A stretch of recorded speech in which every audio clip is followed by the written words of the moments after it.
everybody. I'm Michelle Hawley. I'm the editorial director at CMSWire, and I'm here with Vivek Pandya, the director of Adobe Digital Insights, and we are here on the ground at Adobe Summit. So I want to ask you a bit. AI is the big topic, digital experiences. I think we're living in a digital-first world. Face-to-face experiences aren't happening as much anymore. Yeah. So with that in mind, how can you create meaningful and long-lasting relationships and loyalty? I think we're seeing a lot of opportunities emerge because we have consumers leveraging GenAI assistant platforms and then making their way over to retail sites and us essentially understanding, okay, this is the experience now I'm having through this retail channel or travel site. And there's a much more bespoke understanding of what they're looking for and then what they end up with when they get to these web properties. Do you see companies, when you have that transition from the AI tool off to the human, are companies doing that well? I would say that we are seeing we're in early days, I would say, in the Gen AI story, and what we're finding already is the performance metrics are working in the benefit of many of these retailers who've embraced generative AI and their offerings. So we think about generative AI traffic that comes to retail sites, that's bouncing at a rate that's far better than other types of traffic coming to these sites. And also we're seeing just the pace of conversion and trust also improve. So there's an opportunity there for retailers to think about how they provide a broader experience and also how they make sure the AI assistants are working with them to really make that experience worthy of where the consumer's at. What digital initiatives could companies put in place that has the most impact on both the customer experience and the employee experience? I would say they can really think about how productivity is driven across different work streams for their employees and then what that enables them to do to drive impact for customers and their audiences. Because ultimately, that's the priority that we've seen many organizations incrementally build to.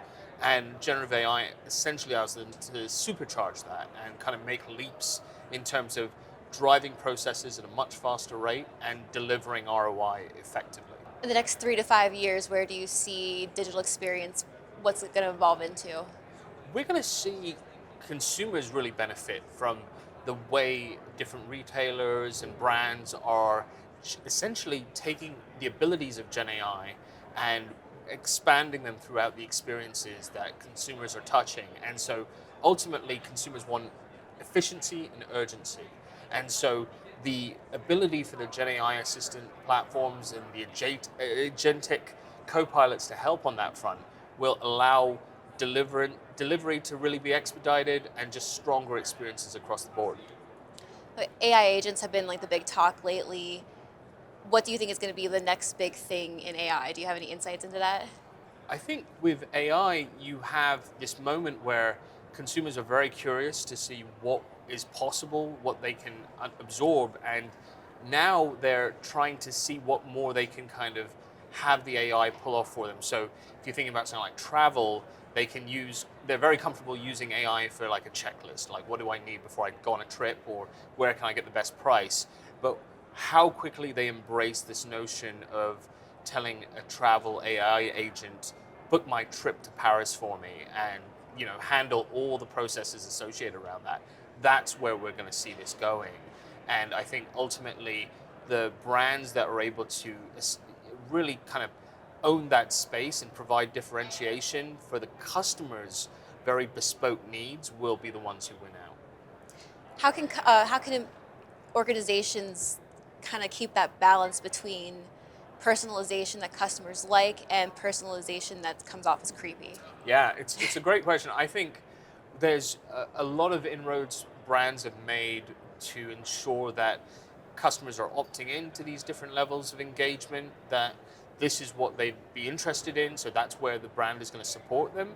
I think they're also going to be very conscientious about ensuring that the they're not just serving the consumer on exactly what they're needing, but a combination of what they're needing right now versus what they might be needing, 2, 3 months from now, maybe 2 years from now, so that they can allow that kind of cross upselling and ideation that consumers are also hungry for, which can get a bit challenging if the experience is far too personalized.